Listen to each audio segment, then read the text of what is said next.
Hello, and welcome to Top 10 Buff. 2017 has proven to be the biggest year in horror history.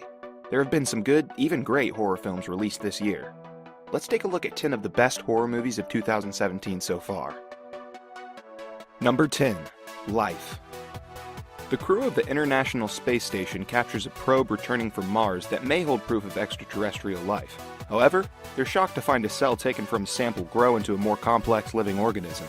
With a solid cast, including Jake Gyllenhaal and Ryan Reynolds, and a truly horrifying premise that's pulled off with style and effective suspense, Life is the kind of unnerving science fiction film that another certain sci-fi horror film this year, Alien Covenant, should have been but wasn't. Number 9. Annabelle Creation. It's rare when a sequel, which serves as a prequel, is actually an improvement on the original movie, which itself was a prequel to The Conjuring. But Annabelle Creation managed to build upon the previous film and deliver a more finely tuned supernatural horror film in the process. Atmospheric and eerie, Annabelle Creation uses the premise that freaky-looking dolls are deeply unsettling and wrings it dry for every potential scare. Utilizing the familiar tropes of supernatural horror films to great effect, Annabelle Creation was a huge commercial success, proving that horror franchises can actually get better as they go along. Number 8. Happy Death Day. Happy Death Day has been described as Groundhog Day meets Scream, and it's a fairly apt comparison. With a clever premise and an interesting mixture of genres, comedy, campus satire, horror, and sci-fi, Happy Death Day is a step ahead of most familiar horror films that follow the slasher is loose on campus mold. A success at the box office, raking in $56 million with its minuscule $48 million budget, Happy Death Day may find a bigger audience in the years to come, as horror fans rediscover this sleeper gem again, and again, and again. Number 7.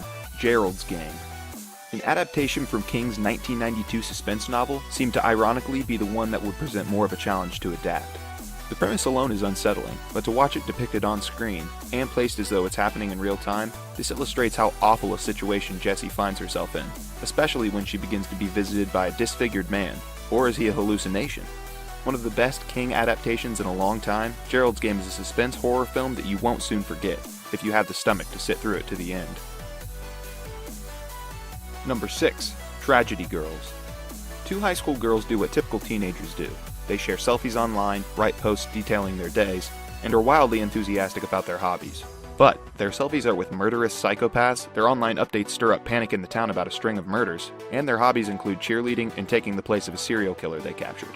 Dark and humorous, Tragedy Girls comes across like if Cher in Clueless was a homicidal maniac, but the film still hummed along with the same upbeat tone as she strategizes her way through the rigors of high school in between murders. Clever, weird, and deliberately on the nose with its horror, Tragedy Girls is an indie horror comedy delight. Number 5. Mother. Its floundering box office performance notwithstanding, Darren Aronofsky's Mother is a fierce horror film with art house sensibilities. A woman, Jennifer Lawrence, lives an idyllic life with her writer husband, played by Javier Bardem, only known as him in the country. Much has been written about the meaning of Mother. Is it an allegory about environmentalism, or the Bible, or society as a whole? It's definitely a potent horror film, with a particularly shocking and gruesome conclusion that punctuates everything that precedes it. Although not a film with mass appeal, a mistake Paramount Pictures made when putting it into wide release, Mother is the latest film of one of the world's most interesting contemporary directors that's worth watching. But keep in mind, it's a horror film first, as its content vividly reflects. Number 4. Raw. Raw is a unique horror film that doesn't depend on supernatural elements or an easily explained cause for its more gruesome content. Justine, played by Garance Marillier, gives a strong performance as a young woman who's frightened by, but unable to control, her urges. Depicting ravenous cannibalistic acts as erotic and using Justine's horrifying prediction as symbolic of other emerging primal instincts, director Julia Ducournau creates an atmospheric and impactful horror film that's truly unique. While it delivers on the gore and violence that horror fans expect, Raw also delves a little deeper than most films in the genre tend to, while also being a female-driven film in a genre that normally depicts women for the sole purpose of either walking dead meat or living TNA. For a cerebral horror film with a little more bite, Raw is one of the best of 2017 so far. Number 3. Get Out. A social satire wrapped in a horror film, Get Out is written and directed by Jordan Peele and was a giant hit when released earlier this year, taking in $251 million on a $4.5 million budget. Smartly addressing the problematic issues between white liberalism and black culture in America, Peele creates a potent metaphor for appropriation and a cracking good horror film at the same time.